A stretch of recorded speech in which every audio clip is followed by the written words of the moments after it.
बड़ी सुंदर सी कथा है।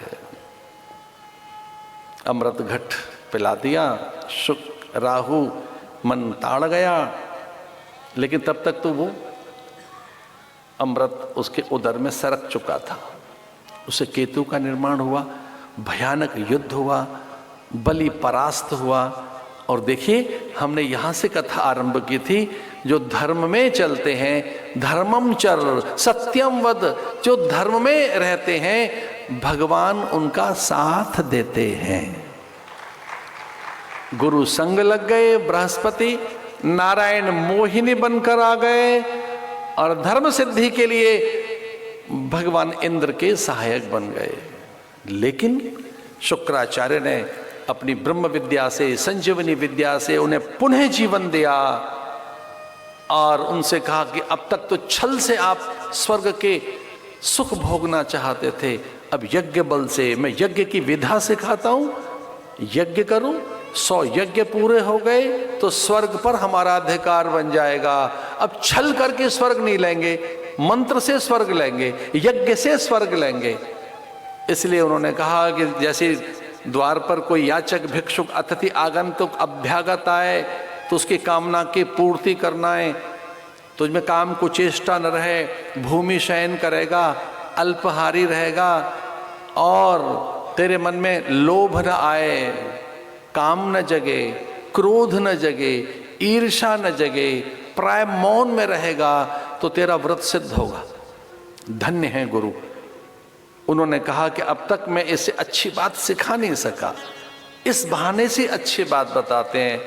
तो उन्होंने कहा एक ही लोभ है कि तुझे स्वर्ग मैंने देना है, इस कारण तू क्रोध नहीं करेगा, अतिथि का अनादर नहीं करेगा, व्यभिचार नहीं करेगा, तेरा व्रत सिद्ध होगा।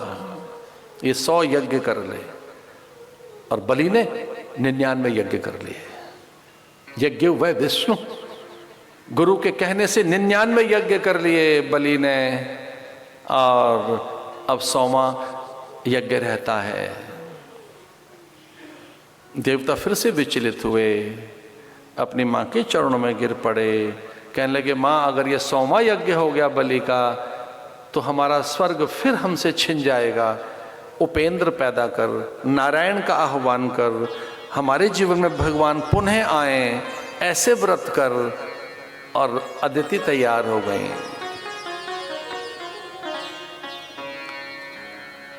फाल्गुन मासे श्यामल पक्षे द्वादशां पयोव्रतः।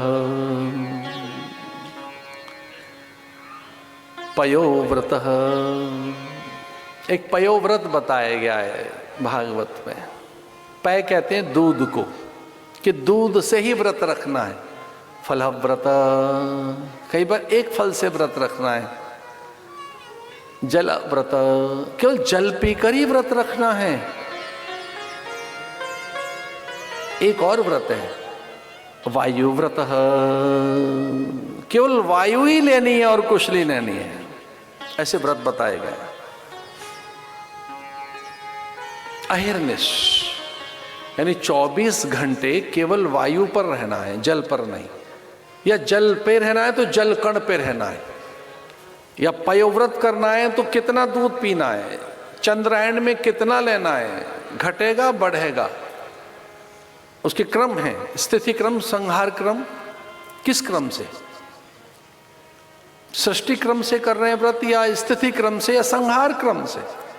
तो उसमें पहले 1 ग्रास लेंगे, फिर 2 लेंगे, 3, 4 और ऐसे 15 ग्रास, फिर 14, 13, 12, 11 ऐसे।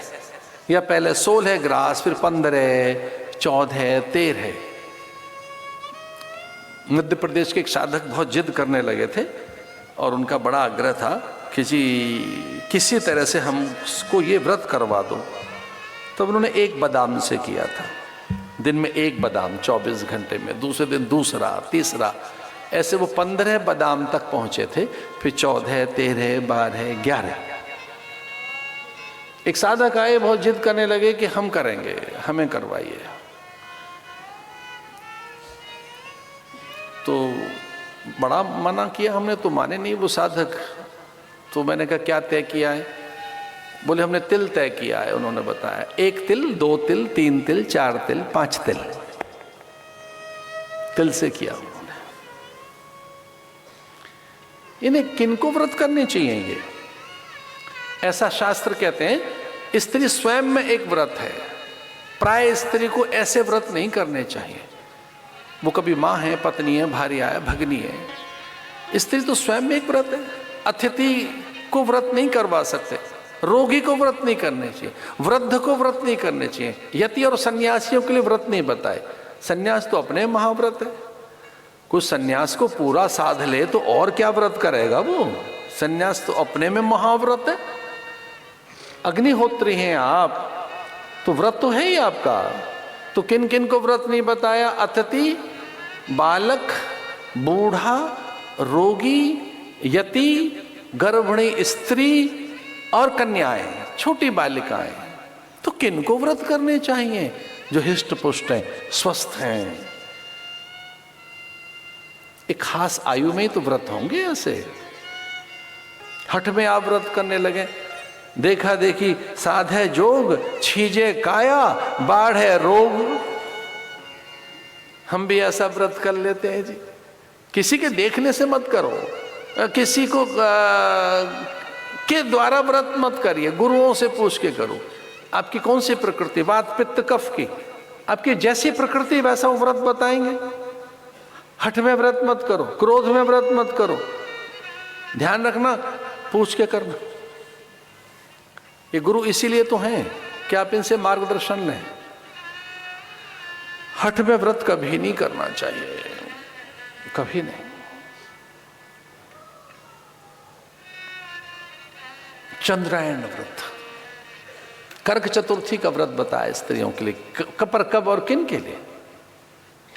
एकादशी का व्रत, प्रदोष का व्रत है, प्राय नक्षत्रों के व्रत हैं, दिवसों के व्रत हैं। कौन से दिवस कौन सा? आदित्य का व्रत कौन सा है? बृहस्पति का व्रत कौन सा है?